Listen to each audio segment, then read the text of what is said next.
하나님 아버지, 누가복음 4장 16절에서 21절 짧은 대목이지만 이 말씀을 통해 하나님과 주님을 대면하고자 합니다. 목사로 비롯하여 모든 성도들이 말씀 앞에서 주여 말씀하옵소서, 주의 종이 듣겠나이다 라는 영적인 가난한 심령으로 경청하올 때 주님을 대면하게 하시며 우리를 소생시키시며 우리의 영과 혼을 찔러 쪼개시는 말씀으로 다가오게 하여 주옵소서. 예수 그리스도 이름으로 기도합니다. 아멘. 지난주에 이어서 영생 두 번째 하나님 말씀 시리즈로 나가도록 할게요. 지난주의 말씀을 잠시 복습을 할게요. 지난주에 여러 요한복음 3장 말씀 가운데 두 구절을 읽어드릴게요. 모세가 광야에서 뱀을 든 것 같이 인자도 들려야 하리니 이는 그를 믿는 자마다 영생을 얻게 하려 함이라 라는 말씀을 함께 나누었답니다. 모세가 광야에서 뱀을 든 것 같이 예수님도 십자가상에 들려야 하리니 십자가상에 들린 이 예수를 믿는 자마다 영생을 얻게 하려 함이니라. 그 옛날 모세 시대 때요, 수많은 이스라엘 백성들이 불뱀에 물려서 사망에 이르게 됐답니다. 하나님의 처방이 뭐냐 하면 노뱀을 만들어 장대에 매달아 장대를 세워라. 노뱀, 그것을 바라본 자는 누구든지 치유를 받을 것이다. 이와 같이 십자가라는 장대에 매달린 예수 그리스도를 바라보는 자는 누구든지 구원과 치유를 받을 것이다. 이 예수를 바라보는 것이 예수를 믿는 것입니다 라고 함께 나누었답니다. 여러분, 지나간 과거지사 어제 예수를 잘 바라보았다, 잘 믿었다 중요한 거 아닙니다. 목사님, 지금은 상황이 그러하니 내일부터 예수님을 믿고 바라보겠습니다 나도 중요하지 않습니다. 오늘 이 순간 이 상황 속에서 내가 예수를 바라볼 때 바로 그때 하나님의 나라를 볼 수 있게 되고 구원과 영생을 볼 수 있게 됩니다 라고 지난주에 나눴답니다. 이 말씀은 그 당대, 그 시대, 그 땅의 사람 가운데 가장 최고의 사람 니고데모, 그 당대의 리더였으며 당대의 최고의 영광을 가진 자며 당대의 최고의 능력을 가진 니고데모에게 주신 말씀입니다 라고 함께 나누었었지요. 자, 이 말씀을 기억하시면서 오늘 본문으로 자연스럽게 들어가야 합니다. 오늘 본문, 예수님께서 공생의 사역 초기입니다. 지난주에도 니고데모를 만날 때 공생의 사역 초기였답니다. 지난주에는 당대 이 시대의 최고의 한 사람을 만나서 주신 말씀이라면 오늘 본문 말씀은요, 공생의 사역 초기, 이 시대에 가장 흔하게 만나는 평범한 사람들, 오늘 본문에 하면 고향 나사렛 사람들에게 한 말씀이랍니다. 30년간 예수님은 공생의 삶을 살지 않고요, 나사렛 촌이라는 동네에서 가족들과 마을 주민들과 알콩달콩 반복되는 하루의 일상을 살았답니다. 그리고 나서 3년간의 공생의 삶을 시작하지요. 자, 이제 이 고향 사람들에게요, 안식일을 맞이하여 회당에 들어가서 많은 성경책 가운데 이사야서라는 두루마기를 뽑고 이사야 총 66장 가운데 61장의 두루마기를 뽑아가지고 두루루루루 펼쳐놓고는 이사야서의 말씀을 읽는 대목이 오늘 본문이랍니다. 이렇게 말씀을 다 읽고 나서요, 마지막, 오늘 본문 마지막 말씀이 20절, 21절이에요. 예수님이 뭐라고 말씀하시면서 마무리를 하시는가 먼저 확인해 봐요. 20절과 21절 같이 읽겠습니다. 책을 덮어 그 맡은 자에게 주시고 앉으시니 회당에 있는 자들이 다 주목하여 보더라. 이에 예수께서 그들에게 말씀하시되 이 글이 오늘 너희 귀에 응하였느니라 하시니. 지금 이사야서 61장을 두루루루 펼쳐가지고 인용하여 읽어놓고는 이 글이 오늘 너희 귀에 응하였다라고 말씀하십니다. 자, 그렇다면 예수님께서 읽으셨다고 하는 이사야 속에 있는 하나님의 말씀이 무엇인지를 확인해야겠지요. 자, 우선 이사야서에서 인용한 본문 말씀이 오늘 본문에 기록되어 있는데 이사야서의 본문 중에 마지막 한 문장 19절을 봐요. 이 19절 이사야서에 인용한 마지막을 먼저 보도록 하겠습니다. 시작. 주의 은혜의 해를 전파하게 하려 하심이라 하였더라. 하나님의 은혜의 해를 전파하게 하려 하심이라 라는 이사야서의 인용의 말씀을 인용하면서 이것을 응하였다라고 하십니다. 지난주 예수님께서는 니고데모에게 자신을 소개할 때 이렇게 소개합니다. 하늘에서 내려온 자라고. 하늘에서 내려온 자 예수님께서 이 땅, 이 시대에 내려오게 된 이유를 오늘 본문은 단 한 줄로 설명합니다. 주의 은혜의 해를 전파하기 위해서. 니고데모에게는 장대에 매달리기 위해서라고 하셨는데 오늘 본문에서는 주의 은혜의 해를 전파하기 위해서라고 또 다르게 표현하고 있습니다.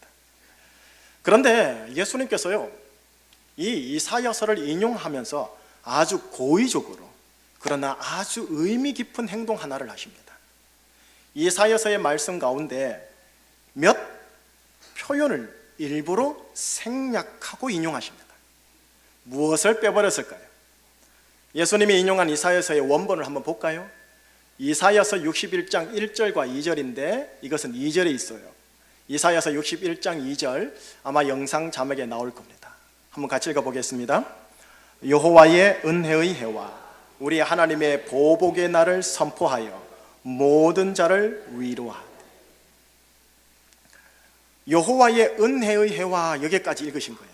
그리고 나서 우리 하나님의 보복의 날을 요거를 빼버렸어요. 그리고 선포, 전파하게 하려 하심이라. 우리 하나님의 보복의 날이라는 표현을 삭제, 생략한 겁니다. 다르게 말하면 심판의 날을 일부러 빼버렸습니다. 하늘에서 내려온 예수님께서 이사야서에 기록된 하나님의 말씀을 이 땅에 이루기 위하여 오셨는데 하나님의 말씀 가운데 심판의 날이라는 표현을 일부러 삭제하시고 나는 주의 은혜, 하나님의 은혜의 해를 전파하게 하려고 이 땅에 내려왔다라고 선포하고 계십니다. 여러분, 예수님께서 행하시는 것 크게 두 가지입니다. 하나는 은혜의 해를 선포합니다. 하나는 심판의 해를 선포합니다. 혹은 보복의 날 해를 선포합니다. 그런데 이 땅에 거하는 기간 동안 오늘 본문 읽었듯이 하나님 예수님은 은혜의 해를 선포하겠다라고 일부러 한 표현을 빼고 선포하십니다. 자, 그렇다면 언제 심판의 해를 선포할까요? 예수님께서요. 거시적 관점에서 먼저 말씀을 드릴게요. 이 땅과 이 시대의 마지막 날 주님은 아주 냉혹하게 심판의 해를 선포하실 겁니다. 예수님께서 모든 나라와 민족과 열국과 열방의 최고 통치자인 왕으로 재림하시어 이 땅과 민족과 시민들을 향하여 종족들을 향하여 심판의 해를 선포하신답니다. 예수 그리스도 안에 있는 자들은 영생의 부활로, 예수 그리스도 밖에 있는 자, 그가 아무리 부자고 도덕 군자라 할지라도 그는 심판의 부활로 나옵니다. 둘째, 미시적으로요, 개인적으로 보면은 자신의 인생을 마무리하는 그날 예수님은 그 사람에게 심판의 해를 선포하십니다. 히브리서 9장 27절에 이런 말씀이 기록되어 있습니다. 한 번 죽는 것은 사람에게 정해진 것이요 그 후에는 심판이 있으리라. 은혜가 있으리라고 하지 않습니다. 심판이 있으리라라고 합니다.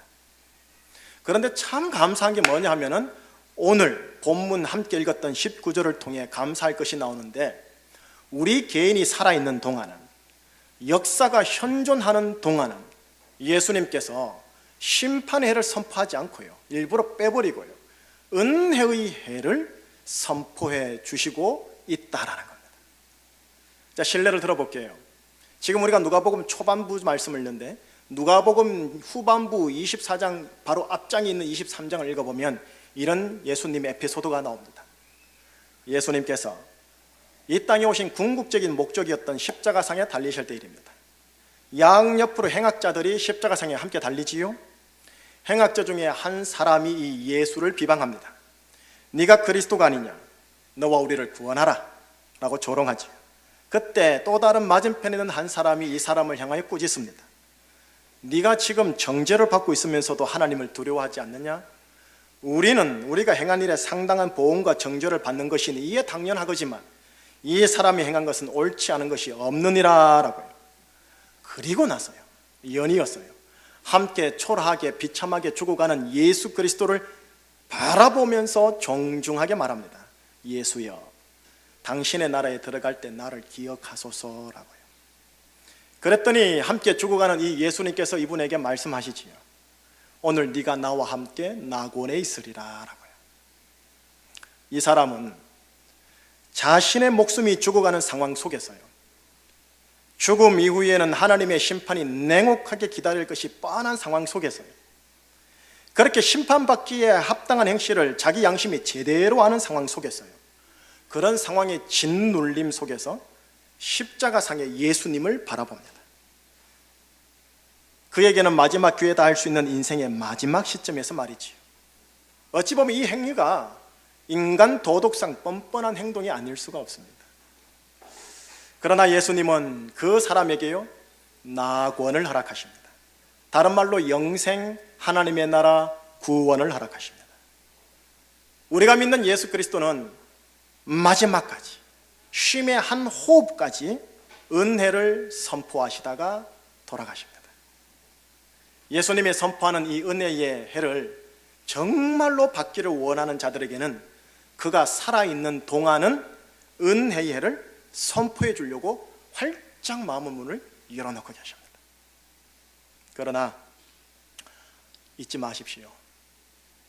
한번 죽는 것은 정해진 것이요, 죽음 이후 사후에는 은혜가 아닌 심판만이 있을 뿐입니다. 죽음 이후에 영생이냐 심판이냐 물기름 가르듯 확실하게 갈라집니다. 여러분, 우리에게는 죽음이 언제 올지 모릅니다.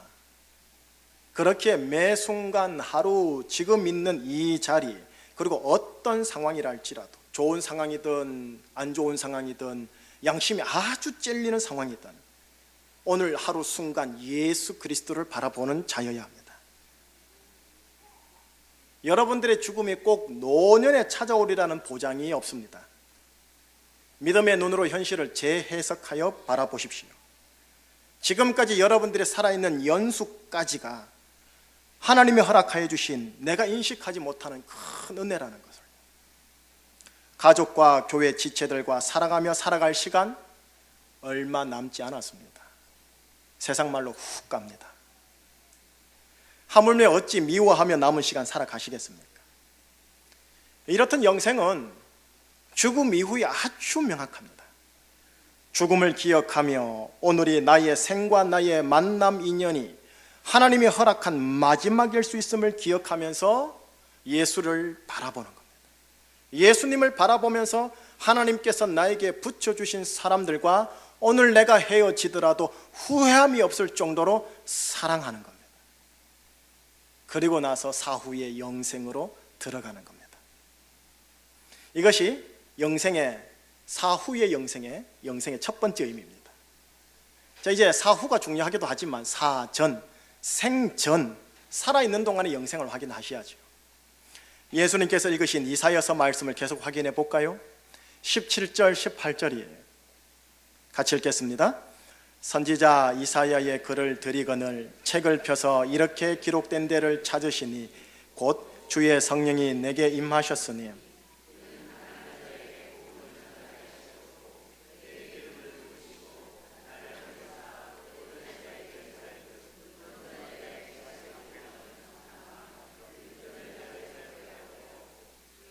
감사합니다. 18절 말씀, 예수님께서 이 땅에 거하시면서 18절의 인생을 사셨답니다. 예수님이 이 땅에 내려오신 이유가 영생을 베풀기 위해 오셨는데, 혹은 구원과 하나님의 나라를 베풀기 위해 오셨는데, 죽음 이후의 영생 구원 하나님 나라에 들어가는 것이 너무나 최고로 중요하지만 동시에 이 땅에 거하는 동안에도 영생 구원 하나님 나라를 누리면서 살도록 하기 위하여 이 땅에 오셨대요. 그것이 18절이래요. 자, 그런 차원에서 18절을 다시 읽으셔야 돼요. 18절 같이 읽겠습니다. 주의 성령이 내게 임하셨으니 이는 가난한 자에게 복음을 전하게 하시려고 내게 기름을 부으시고 나를 보내사 포로된 자에게 자유를, 눈먼 자에게 다시 보게 함을 전파하며 눌린 자를 자유롭게 하고. 18절에 보면 네 종류의 사람이 나와요. 가난한 자, 포로된 자, 눈먼 자, 눌린 자. 이 네 종류의 사람들은요, 이 시대의 사람들을 대표하는 사람들입니다. 나를 포함해서 모든 인류를 가리키는 성경적인 표현입니다. 하나님의 생명이 없고 하나님과 교제가 없는 모든 사람들이 가난한 자, 포로된 자, 눈먼 자, 눌린 자라는 거죠.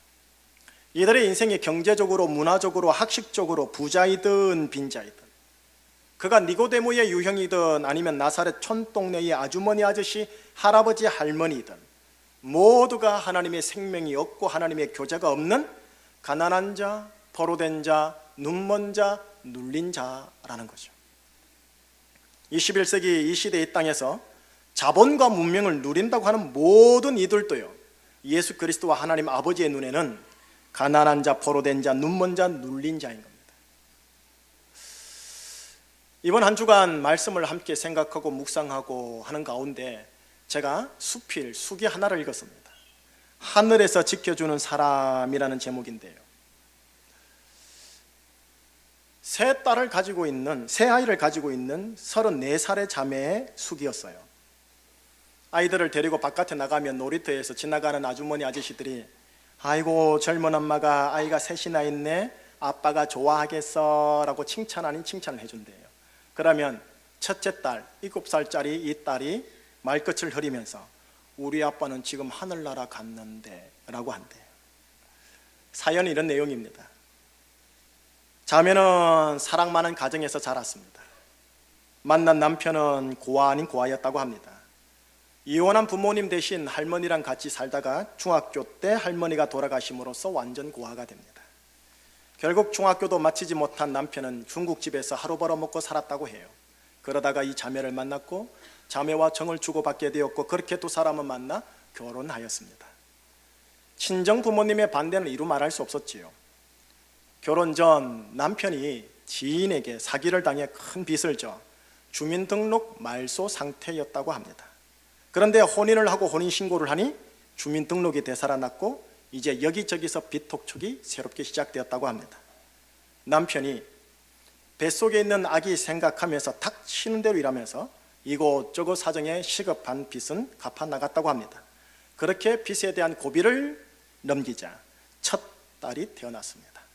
남편은 딸아이를 키워나가면서 이것이 가정이구나, 이게 부모구나, 이게 사랑이구나 라는 것을 알게 되었다고 합니다.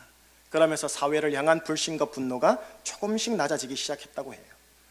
그런데 여러분, 가정이 있으면 무엇이 있어야 합니까? 집이 있어야 되잖아요. 집을 장만하고자 하는 시점에 이 두 사람이 좀 순진했나 봅니다. 보증금 없이 이자만 내면 살게 해주겠다는 말에 넘어가서 분양 사기를 당했다고 해요. 엄청난 충격에 야반도주라도 해야 하나 하는 그 생각 시점에 둘째가 배에 들어선 거예요. 이것을 보면서 남편이라는 분께서 그래, 더 힘내서 일하라는 하늘의 뜻인 줄 알고 자기를 꼭 닮은 아들 하나 달라고 하면서 다시 이 악물고 일하기 시작했답니다. 어렸을 적 중국 요리를 발판 삼아 주방에서 일해 보겠노라고 새벽마다 인력 사무실에 나가 기다렸대요. 일이 있는 날에는 퇴근해서 아이들 손에 과자 한 봉지씩 쥐어주면서 남편이 그렇게 좋아했다고 합니다.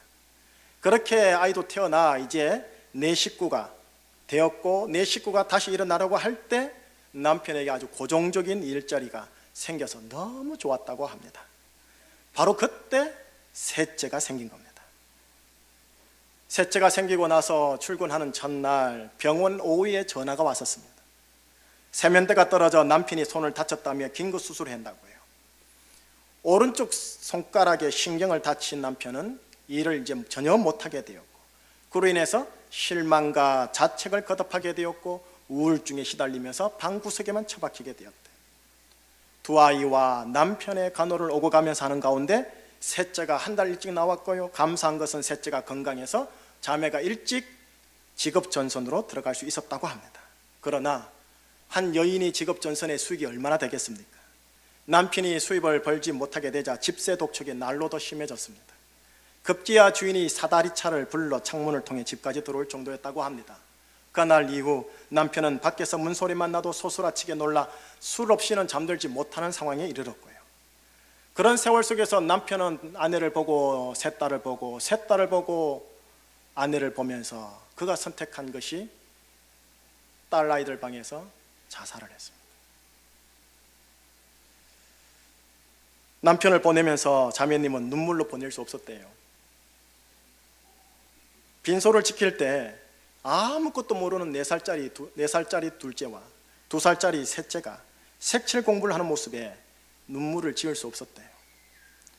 또 비록 짧은 세월이었지만 한평생 서러운 삶을 살고 간 남편을 마지막까지 내가 눈물로 보낼 수 없다는 생각 때문에 이를 확 물었대요. 이 수기 에세이는 이렇게 마무리가 되어집니다. 비록 남편이 곁에서 우리를 지켜줄 수는 없어도 하늘에서 지켜주리라 믿으며 오늘 또 씩씩하게 하루를 시작합니다 라고요. 이것이 하늘에서 지켜주는 사람이라는 수기의 제목이더라고요. 여러분, 이 자매님이 지금 육지에 있는 34살입니다. 올해가요. 이 자매님이 예수님을 바라보는 믿음이 있는 자녀인지 아닌지는 제가 모르겠어요. 그러나 분명한 것은 이 자매님의 인생에 영생과 구원과 하나님 나라가 절대적으로 지금 필요한 상황이라는 거예요. 빈도의 차이만 있을 뿐이지 여러분들도 동일한 모습이고요. 여러분, 조금 높아심차 말씀을 드립니다. 이 생을 접고 돌아가신 고인 남편은 어떻게 되었나요? 라고 묻지 말아 주십시오. 그건 이 자매와 가정에 대한 예우가 아닙니다. 죽음 이후의 삶은 주님께 완전히 일임하시고요.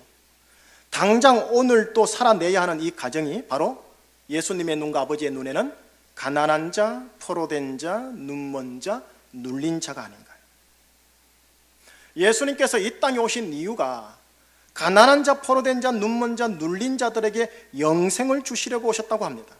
은혜의 해를 선포하려고 왔다고 합니다. 이들이 이 땅에서 영생, 구원, 하나님 나라를 누리면서 살아가기 위해서는 바로 영생, 구원, 하나님 나라를 베푸시는 예수님을 바라보는 것밖에 없어요. 수기 제목이 하늘에서 지켜주는 사람이라고 되어 있는데, 하늘에서 지켜주는 사람보다 더욱더 든든한 하늘에서 내려오신 예수님, 지금은 하늘에 계시면서 성령님을 보내신 예수님, 우리를 위해 하늘 보좌에서 주야로 나를 위해 중보해 주시는 예수님, 그 예수님을 지금의 상황에서 계속 바라보는 것. 그럴 때 예수님은 그 바라보는 자에게, 여러분들에게, 이 자매에게 상황의 은혜를 주시고 기회의 은혜를 주시고 재기의 은혜를 주십니다. 그럴 때 우리는, 이 자매는 이것을 헤쳐나가는 인생, 누리는 인생, 마지막으로 흘려보내는 인생까지 점점 성화되고 전진하게 됩니다. 이것이 이 땅에서의 영생, 구원, 하나님 나라의 삶입니다. 목사라서 그런가요? 이 수기를 읽고 나서 마음이 너무 아팠습니다. 너무 찢어졌습니다. 이름도 가명으로 되어 있더라고요. 이 자매님을 위해 마음을 다해서 살짝이지만 기도할 수밖에 없었어요. 하나님, 이 자매님 옆에 예수님을 제대로 알고 예수님을 제대로 바라보는 자매 또 다른 한 사람 만남의 복을 붙여주십시오. 그리고 이 자매를 통해서 좋고 건강한 목사님과 건강한 교회를 만나는 만남의 복을 주십시오. 그래서 이 자매님이 예수님을 알아서 예수님을 바라봄으로써 예수님께로부터 상황의 은혜와 기회의 은혜와 재기의 은혜를 받아서 헤쳐나가고 누리고 흘려보내게 하사사 새 아들, 딸들에게 흘려보내는 자가 되게 해주십시오. 여러분, 마무리 이렇게 한번 정리해 볼게요. 교회는 예수 그리스도의 몸이라고 합니다. 제도, 기관, 법적 집단이라고 말하지만 성경은 예수 그리스도의 몸이라고 합니다. 머리 대신 예수님이 다스리는, 또 다스려야만 하는 몸이라는 것이지요. 우리가 속해 있는 제주총신교회는 예수님을 머리로 하고 머리 대신 예수님이 다스리도록 우리가 친히 복종하고 순종하는 그리스도의 몸이라는 거죠. 여러분들의 가정주, 혈육으로 만들어진 패밀리, 가정도 여러분 영으로 보면 교회요 그리스도의 몸으로 부름받은 거고요. 우리가 소속되어 있는 순모임도 클럽 활동이 아니라 교회요 그리스도의 몸으로 부름받은 거랍니다. 예수님은 가난한 자, 포로된 자, 눈먼 자, 눌린 자를 정죄하지 않으셨습니다. 수군수군하지도 않으셨습니다. 오직 거룩만을 강조했던 바리새인들이 가난한 자, 포로된 자, 눈먼 자, 눌린 자를 정죄하고 그들과 구별된다고 은근 자고했을 뿐이지요. 그리스도의 몸된 교회인 우리 제주 충신교회와 우리가 소속되어 있는 순모임과 우리 가정 안에 방금 위에서 언급한 자매가 있다면, 또 그런 자매가 새롭게 새 신자로 우리 교회와 우리 순모임으로 들어온다면 예수님처럼 맞이하고 환영하고 있는 그대로 받아들이시겠습니까? 아니면 이래서 그러니 저래서 그러니 하면서 수근수근거리고 남들한테 전파하면서 남들한테 이렇게 사람들이 이렇다 하면 전파하면서 신앙적 충고 준다고 함부로 쉽게 말하시겠습니까? 영생, 요한 1서에 보면 영생을 아주 의미 있게 정의 내리고 있습니다. 요한 1서 3장 14절 15절에 보면은 앞에 자막이 나올 거예요. 자막을 한번 같이 읽어봐요. 시작. 우리는 형제를 사랑함으로 사망에서 옮겨 생명으로 들어간 줄을 알거니와 사랑하지 아니하는 자는 사망에 머물러 있느니라. 그 형제를 미워하는 자마다 살인하는 자니 살인하는 자마다 영생이 그 속에 거하지 아니하는 것을 너희가 아는 바라. 예수님께서는 가난한 자, 포로된 자, 눈먼 자, 눌린 자를 정죄하지 아니하시고 수근수근하지 아니하시고 그들을 있는 그대로 환영하며 영생을 줍니다. 그 이유는 사랑 때문입니다. 하나님 아버지께서 예수 그리스도라는 독생자들을 이 땅에 보내신 이유는 우리에게 영생을 주시고 영생을 누리고 영생을 흘려보내는 인생이 되도록 하기 위함인데, 그 진짜 깊은 내면의 동기는 사랑 때문입니다. 예수님께서 영생에 대해 친히 이렇게 정의 내리셨어요.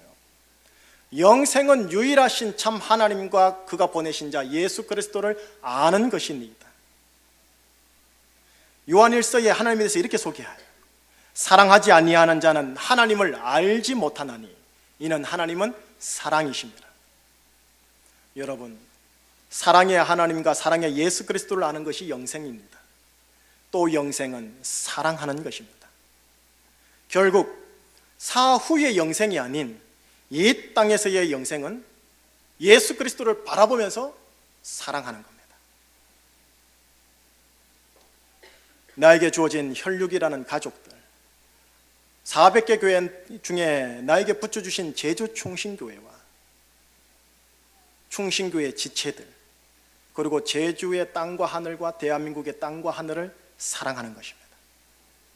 이 땅 이 시대에 가난한 자, 포로된 자, 눈먼 자, 눌린 자, 피청안에 함께 눌린 자들이고 가난한 자인데 정죄하고 수근수근하는 것이 아니라 사랑하는 것이 영생이요, 사랑하는 것이 하나님을 안다라고 하는 것입니다.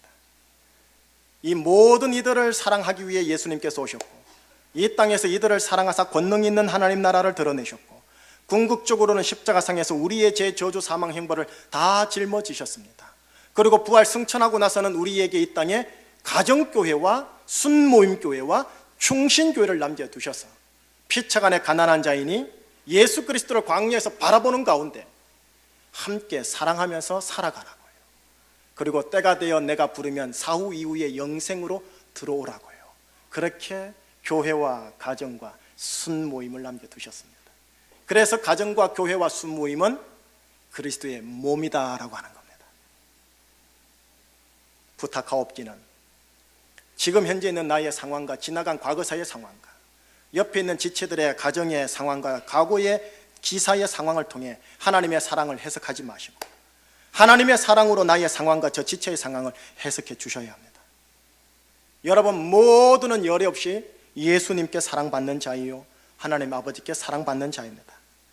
하나님께 사랑받는 자들과 함께 사랑하면서 살아가는 가족, 순모임, 충신 우리 교회 되기를 주의 이름으로 축복합니다. 기도하시겠습니다. 하나님 아버지, 광야 같은 인생길 살아가면서 여러 가지 상황 속에 짓눌리다 보니 허헉할 때가 너무나 많은 인생입니다. 그럴 때마다 장대에 매달린 그 노뱀을 바라보듯이 우리가 예수 그리스도를 바라보겠습니다. 예수 그리스도를 바라볼 때 예수님께서 우리에게 상황의 은혜를 주시고 기회의 은혜를 주시고 재기의 은혜를 주사 헤쳐나가며 누리며 흘려보내는 인생까지 나가는 영생을 준다라는 말씀을 믿습니다. 이 믿음으로써 오늘 또 팔 걷어붙이고 열심히 살겠습니다. 동시에 이 광야 같은 인생길 가운데 하나님께서 나한테 붙여주신 나와 또 다른 가난한 자, 포로된 자, 눈먼 자, 눌린 자를 함께 사랑하고 위해주고 아껴주면서 살아가겠습니다. 그렇게 사랑하며 누리면서 살아갈 때 모두가 하나님의 영생을 누리다가 때가 되어 하나님이 올라오라라고 할 때 미련 없이, 하나님 집착 없이 사후에 영원한 생명으로 들어갈 수 있는 하나님의 사람들 되게 하여 주시옵소서. 예수 그리스도 이름으로 감사하며 기도합니다.